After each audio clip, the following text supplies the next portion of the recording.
Here in Connecticut, the 2023 WNBA playoffs are underway as the Sun win the tip. Here's Diamond Miller, the #2 overall pick, leaves it short on a three. And Connecticut was just 9th in the league at three-point attempts per game, and the pressure forces a turnover. Thomas bounces it off of McBride out of bounds. Scored more points off of turnovers than any team in the league this season, as Allen airmails a three.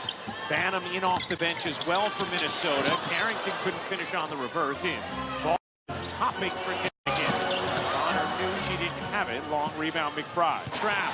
Thomas in transition. Spins. Can't finish. Wanted a whistle. Didn't get it. Pushing pace for Minnesota. Powers flips it up.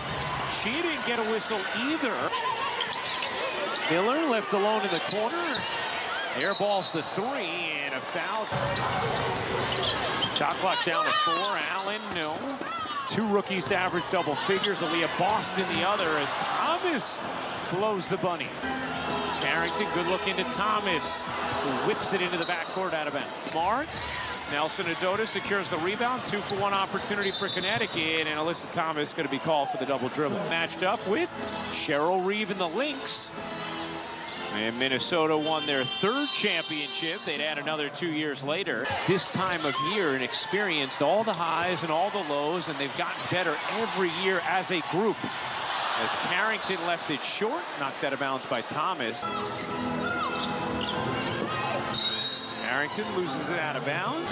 Heidemann, Harris, and Allen as Harris throws it away. Sunday at 1 Eastern on ESPN. As McBride caught her own air ball. That is going to do it. An impressive Game 1 performance from the Connecticut Sun. 90-60 to the final. Another good crowd on hand.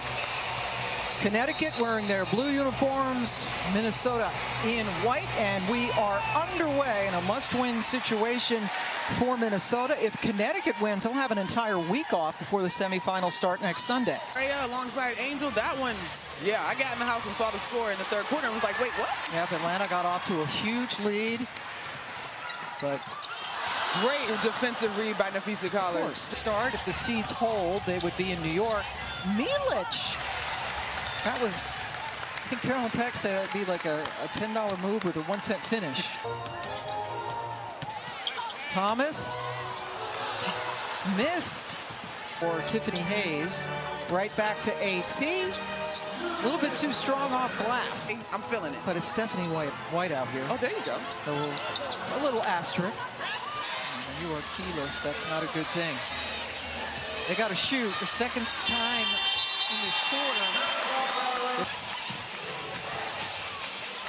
Tiffany Mitchell kind of overran the ball. And to stay in front, so far so good. And then she got help from McBride. That was a terrific Vegas, who had a decisive win in Game 1, but so did Connecticut over Minnesota. We're seeing a different story. And then no timeout taken, so now a tie-up. Well, this is almost like the Hunger Games. McBride picks up her dribble, shot clock down to 5. Carrington got it. Carlton with the poke from behind. Bonner this time takes it to Uhas, but too much. And then too tall for Allen. Well, it's going to be too little, too late. And the Minnesota Lynx in an absolute turnaround from Game 1. They got throttled by 30. And they're going to go back to Minnesota after an 82-75 win. It would be the first playoff series victory for the veterans on this squad, Napheesa Collier and Kayla McBride.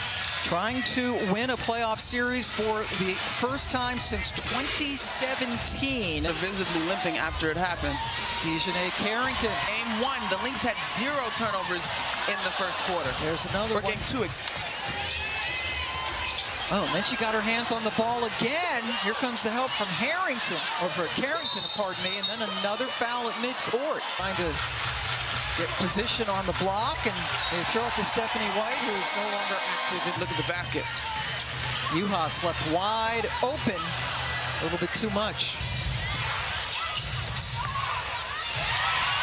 Abby Olajuwon for helping to craft this squad.